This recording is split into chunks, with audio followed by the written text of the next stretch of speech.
I'm so excited for this. I know. I need it bad. Hi. Hi. We have an appointment at 11:15 for 2 pedicures. Yeah, 2 pedicures. Yeah. Sounds good. Follow me over. So Michelle is one of my best friends. We hang out a lot and we have a great time. She's a really, really good, kind person. Hello. Hi, how are you? Good. I think it's great that I have a friend that's 6'9" because every time we go out, we personally get to like laugh and people watch at the people that are staring at us. I came prepared. I brought my flip-flops for later. Oh, it's gonna feel so good. It can be really irritating sometimes when we go out, all jokes aside, because people have absolutely no discretion. And sometimes I feel like I need to step in and say something and do something like her little chihuahua, I guess you can say. Oh my God. What? Look how little her hands are compared to your feet. I'm really sorry that I'm an Amazon. I'm pretty sure they've seen everything. So Right, I'm pretty right. sure the size I mean, right. is the least of your problems. Right. Oh my goodness. It's kind of weird having such small hands on my feet because it makes me feel like either a child is touching me or like a gremlin. So it's kind of like what's going on here? Today I got a call back from a huge ad campaign. I guess they're doing it for the Hispanic market now. So what do you have going on today? I also have a callback.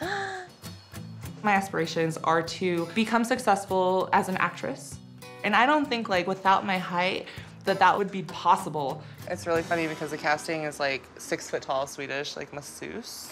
And like when I went to the actual like audition, there were like girls there nowhere near 6 foot, nowhere even near. And so here I come in like 6'9", you know? And I'm like, how much more Swedish can you get? Like getting in there, giving them a massage, like, yes, I'm getting the tissue, getting the muscles, you know? At least I could see how it could be super funny. Oh, this is gonna be my favorite part. Thank you. Thank you so much. Oh, that feels so good. So, I hired a private investigator because I want to find my father, and yeah. Finding my dad is really important to me because I've always felt like there was a piece of me that was missing. I want to feel connected with that side of my identity, with the height part of my identity. The last time I saw him, I was 10 or 11. I had just hit the height mark to where I could look him in the eye. He was 6'7". I was like, that's the last time that we ever saw each other. Did that freak you out? You know, I don't know. He could have been there my entire life, and it would have made my life so much better. Like, he should have been a better father for me, because if I had a father in my life, I would have been a much stronger person. That's gonna be really intense. I think it'll be really beneficial for her to finally make the plunge to find her dad because it's something that's been a huge burden for her. My hope is that she actually finds that closure that I feel like she's been searching for this whole time. Dude, 16 years is a really long time, and I get it, you know? It doesn't matter how angry I am with him, he's still a part of who I am. You know I'm here for you, whatever you need. And definitely for drinks at the end. Thank you for that. we can solve the problems with that. That's right.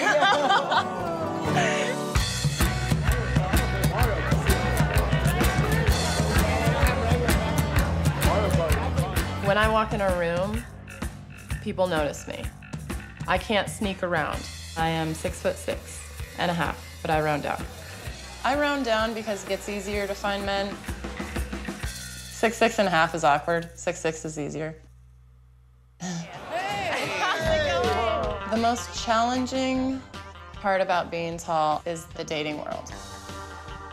I tend to be a little more of a playgirl than somebody that gets into serious relationships. You look beautiful. You're amazing, thank you. Gorgeous. I try to take every day with a positive attitude and open arms, and I'm a big fan of the no plan. I don't necessarily have my whole life planned out. I don't necessarily have a 5-year plan. I like to take every day as it comes. Look who's here. Y'all see us here? Since I just got back to town, my good friends Chris and Michael decided to throw a homecoming party for me. Coco's home. How's it going? Hugging short people is awkward. I've actually had people say, how do I hug you? Because if you go in straight forward, you do end up with people in your chest. You look fantastic.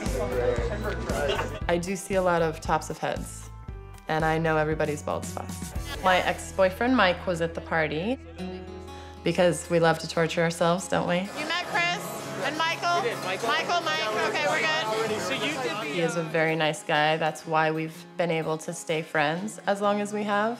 A lot of my friends know the story of Mike, but had never met him. So now that you're back in town, do you think we'll see more of you? Are you gonna come down and visit, hang out with us, and have some dinners and cool. Had Chris and Michael known how badly he had broken my heart, then they probably would not have welcomed him. Oh wow! I didn't do it over here. Wait, let me try that. So- right, so you did it Wait a minute. not Not here, over here. but here. So let me ask you a question. So, okay, that's enough. No, Eye Good contact. work. Eye contact. Eye contact. I can't imagine being a girl that tall. You do kind of turn and go like. Yeah. I'll play ya. Okay, in beer pong or in basketball? What's beer pong? Oh, you can play beer pong.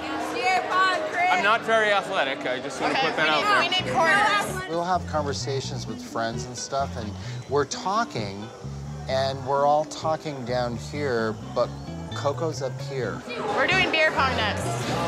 Her boobs should be ears. Look at all this. I have full conversations with her boobs. Yeah. I think she should have a boob job so she can hear me better. I'm gonna go visit my more shy friends over here. Chris has absolutely no filter. I don't think he thinks twice before anything comes out of his mouth, but I mean, to have friends like that, it's very refreshing. I'd like to make a toast to Coco. Let's all raise a glass and say welcome home, Welcome Coco. home, Coco.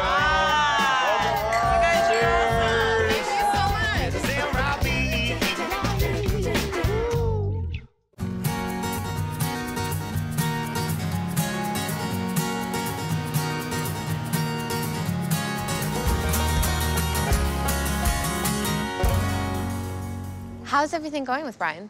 Really well. He's awesome. When is he gonna pop the question already? Because hasn't it been like 2 years? Every time we go out to dinner, I'm like, is this it? Is this it? I met Brian through a worship night through our church, and nobody knew we were dating. I didn't feel that I was being dishonest with people by not telling them about my relationship with Brian because we were there to share the gospel. I told him he had till Christmas, and then the day after Christmas, like, all right, buddy, I'm a free woman. Right? So Better put a ring on it. I'm saying no. Brian and I are waiting for marriage to be together intimately. After I had become saved and become very adamant about my faith, I said, I don't want a checklist. I don't care if they're taller or blonde or a surfer or whatever. I just want them to love Jesus more than they could ever love me. Would you think he's also worried about like your family, what they're gonna say? Oh or? yeah, like, you know, stuff with making sure like the relationship with my dad and my mom are good. And we haven't had a typical relationship. We've had a lot of obstacles. My dad is a really loving guy, but there's always those like jokes and digs and comments. And I feel like I constantly have to defend him and say, look, he's wonderful and awesome and my best friend, and height doesn't matter. And my siblings, once they realize she really likes this guy, like I gotta lay off the short jokes and like actually be accepting because it's gonna be your future husband. The way I see it is Brian and I are together forever, and somewhere in there the ring is gonna fall. Totally. And the marriage. It's very important to me that my father accepts Brian and brings him in the family and makes him feel like another son. I really hope I don't ever have to make the decision between my father and between Brian. You know, I'm getting antsy in my pantsy. I want to like put on a wedding dress. Totally, it's gonna be so much fun.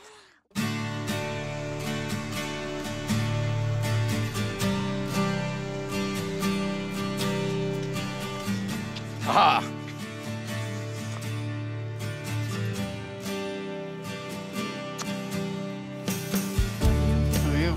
Brian is 5'8", and I'm obviously 6'7".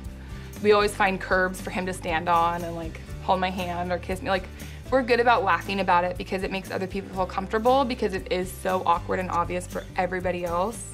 That we're the first ones to say, hey, look, like, we're cool with this. Like, we obviously know I'm 9 inches taller. I didn't tell my parents that we were dating for 6 months because I didn't think that they would approve of me bringing home a short guy. No, I'm glad we started as friends and things kept moving, you know? Even though you had a crush on me. My dad is a really loving guy, but there's always those like jokes and digs and comments. And I feel like I constantly have to defend Brian and say, look, he's wonderful and awesome and my best friend, and height doesn't matter. But my dad is 6'7", and he expected me to marry someone who's taller and bigger than me and like make like super babies. And so when I brought Brian around, like my dad joked that I was ruining the gene pool. I was like, ooh. I did have a crush on you. I mean, come on. It's okay, I had a crush on you too. I want to spend my life with Brian. He told me after our first kiss he was gonna marry me. And it wasn't scary, it wasn't like, well, who is this guy? It was, okay.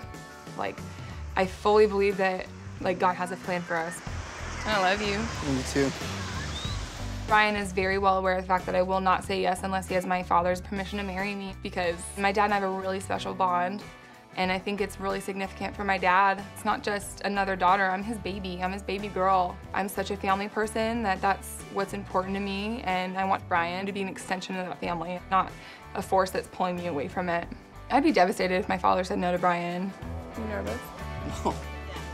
When have you ever seen me nervous?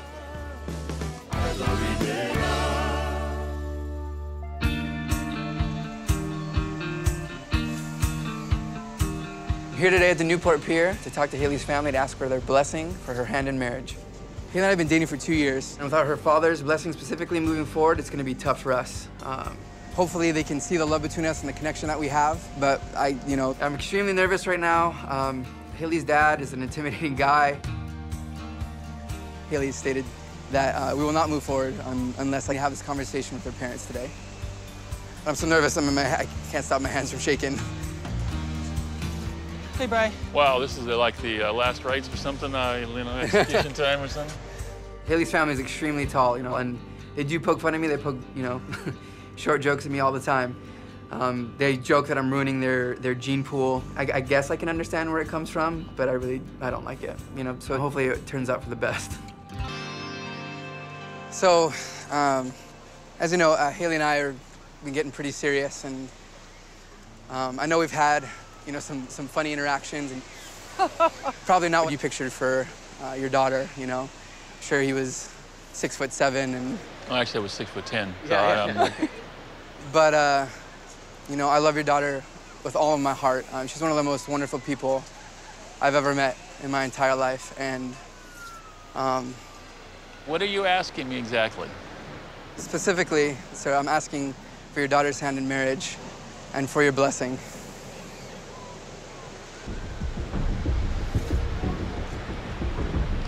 And if I say no, what are you going to do?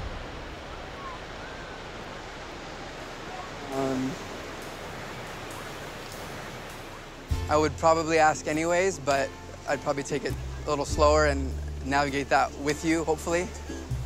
So if you'd go ahead and I said no, what would be the purpose of asking me the question in the first place? What I had to say was absolutely just talking in the wind. You have to understand, with me, it's pretty black and white on some things, and it just says, hey, you tell me something, I expect it to be handled that way. Well, I would say I would have a condition to say, give you my blessing. Yeah. Would you be willing to accept my condition? Yeah, I mean, Haley means so much to me that I would agree to whatever conditions you would have. You agree to my conditions? Yes, sir. Okay, my condition is that you get to pick the month, I get to pick the year, and my year doesn't have a 5 or 6 in it, so that will tell you right now where my thought is. I feel still uneasy about it because it's coming too fast. I believe in my heart it is. The consequences here are severe if they make a bad decision. You're too young and you're not experienced now. That's where this all comes to. Are you making the right decision to be successful at life? Not just a marriage, but life. That's a pretty big condition. You said you accept it. That's what you said. Are you a man of your word? Yes, sir, I am. So I expect you to honor that. But I'm also the one that's, grown a daughter from 22, 23 years. Bottom line is it's a lot of heartaches and a lot of struggles that she's done. So I feel like I need to empower her to stay strong on this, to get her goals, to get her education finished. She had a lot of dreams. I really honestly hope we could work it out. I would hope you want to work it out with me, because if I say no and you go on without me, then it gets to be real bumpy from that point on. The condition did catch me a little off guard, but I'm hoping it doesn't cause tension. I feel like our relationship is at a critical point, and to move forward, like, we need to be engaged and move towards marriage if we're gonna be successful. And I love Haley so much that I don't want to slow things down. I don't want to move apart, and this means enough to me to risk her family not approving of me. Thank you, Sarah. Thanks for meeting me, coming to talk. I appreciate it. Come on. See you guys. We'll see you later. See ya. Well, there goes the gene pool.